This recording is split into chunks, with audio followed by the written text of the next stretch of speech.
Difference between mental and mental, दोनों same लग रहे हैं सुनने में, लेकिन दोनों सेम नहीं है। एक मेंटल की अगर मैं बात करूँ, MENTAL मेंटल, इस मेंटल के दो मीनिंग होते हैं। पहला तो एक स्लैंग होता है जो हम बचपन से किसी को भी बोल देते हैं, तो पागल है क्या, है ना। क्यों बोलते हैं? एक तरीके का मेंटल डिसऑर्डर जो होता है या मेंटल इलनेस, जिसको दिमागी बीमारी होती है, उसको मेंटल बोल देते हैं ना। सो एक तो मीनिंग ये होता है। दूसरा मेंटल का मतलब होता है बेसिकली एक तरीके से which is related to mind. अब वो थिंकिंग प्रोसेस भी हो सकता है एक तरीके से कोग्नेटिव, है ना, जो दिमाग से जुड़ा हुआ है। इंटेलेक्चुअल हम कहते हैं ना, उसका इंटेलेक्चुअल लेवल बहुत अच्छा है, उसका मेंटल लेवल बहुत अच्छा है। इंटेलेक्चुअल एक तरीके से ब्रेन, दिमाग से रिलेटेड जो होता है उसे मेंटल कहते हैं। अगर मैं बात करूँ मेंटल की, MENTAL mental, it has 4 meanings.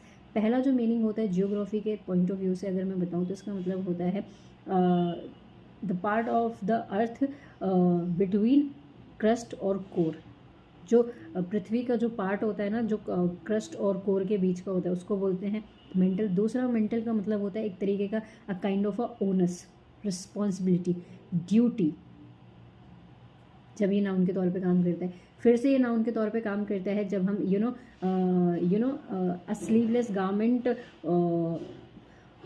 Where on other clothes. जब हम एक, जैसे हमने शर्ट पहन ली और उसके ऊपर हमने एक कोटी सी पहन ली, उसको भी बोलते हैं एक तरीके से मेंटल। और मेंटल का जो अगला मीनिंग होता है वो वर्ब के तौर पे होता है, और उसका मतलब होता है बेसिकली आपने एक चोला पहन रखा है, बेसिकली आप जो हो ने वो दिखाने की कोशिश कर रहे हो। मस्क्यूलेट कह सकते हो, क्लॉक कह सकते हो, चेहरे पे कई चेहरे लगा लेते हैं लोग, है ना।